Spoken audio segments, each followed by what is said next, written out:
All right, what's happening, crew? We are out here in the garage. It's a Monday, and we're gonna do something that, well, I don't know that I've ever done. Maybe, I can't recall. We're gonna do an unboxing. And this is something I've been very excited about. So if you follow along on Instagram, you might have seen some of the stories about the FedEx and the delayed delivery. Thankfully, it got here. So I'm very excited that it actually made it. And I'm very excited about this bike. And unlike a lot of other bikes that I talk about, this is my bike. I actually own this one, and I got this bike because I was very confident I was gonna like it. I've never ridden one, but I've had a lot of people tell me about it. So we just did an Instagram live to reveal what bike it was. So by the time you're watching this, some of you may already know, but I couldn't wait. And I opened it up, and the boxing was cool. And it's very typical of this brand. Like literally the box and what you see when you open it up is totally what I would have expected from them. So I'm ready.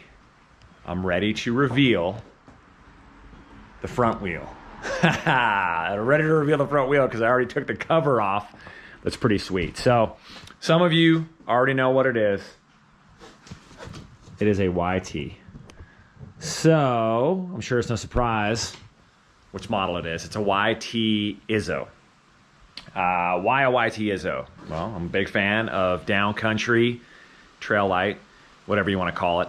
And I think a bike that has 130 millimeters of rear travel with that vertical shock orientation and 130 millimeters up front just sounds really good, especially for where I ride a lot of. And so I'm excited. So this is a bike that I plan to ride this bike a lot, so much so that I got on the horn with Drew Cobb from Revolution Mobile Bike Repair, and I told him, I need you to get me a ride wrap specific for this frame, and I almost don't want to ride the bike before the ride wrap gets here because it's that really cool, like battleship gray almost, as you'll see. So let's look at it. So I already opened it up a little bit, but I mean, right here, look at that. I've unboxed a few bikes, and I don't know. Just the little things, I think, that matter, like this right here. This was cool. Check this out. Boom. So I have my shock pump. I have a torque wrench and a pedal wrench. So I like these touches.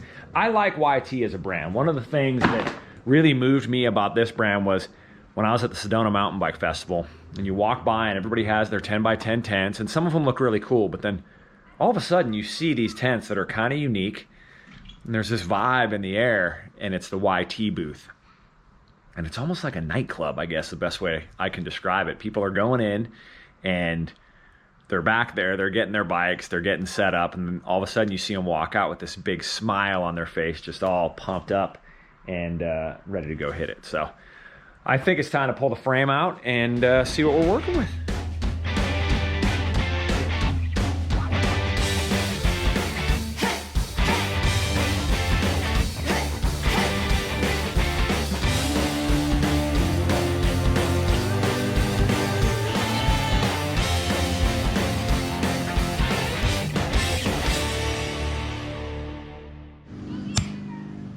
Here we go. It's built, so obviously I'm not going to be part of any dream build scenario, as you saw. So it is a Core 4 Izzo. So pretty much the highest level build you can get with the Izzo. It's the cool battleship gray. I'm about 5'10", so I went with a size large. So if you're not familiar with this build, you got Fox 34, the DT Swiss XMC 1501 wheels, some cool Next carbon bars, G2 RSCs. We're rocking the float, rear shock, the DPS with the EVOL, multi-position. So I like this, and I'm excited. Probably gonna throw a couple volume reducing bands and a couple of volume reducers up here in the front to run it a little softer and get it to ramp up well. The X01, of course, Forecasters front and rear. So why am I excited about this bike? I'm excited because these two right here. So you got the Epic Evo and you have the Transition Spur. Two bikes that I've spent a lot of time on and have not held back how much I love those bikes. So what that means is I'm already really a big fan. Keep this up. Already really a big fan of this genre of bike. And when you look at it visually, it looks very similar to the Spur. I've been shocked at what I'm able to do on the Spur as a 120 mil bike. So a couple of things. The flex chainstays help keep the bike very light, pedals incredibly well, but again, it's very capable. So the RockShox suspension on that might play a role. So you can see right there, that Sid Lux Ultimate and the Sid Ultimate fork with the 35 mil stanchions. I love those. I'm excited to try the new 34 with the new crown and the new arch, and then see what we can do here as far as tuning goes. So now all that's left is to get on the bike, see how it compares to these two, and give you some feedback. So like I said, I'm gonna do that very soon, hopefully next week. It's gonna rain a little bit.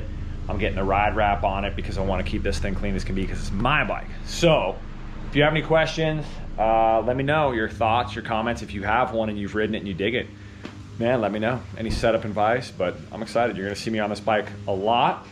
You're gonna see a decent amount of content, and I'm excited. Genuinely excited. Like, haven't been this excited about a bike in a long time. So yeah, stay tuned, and we'll get some more stuff coming out at you. So have a great day. Stay positive. Peace out, numbers.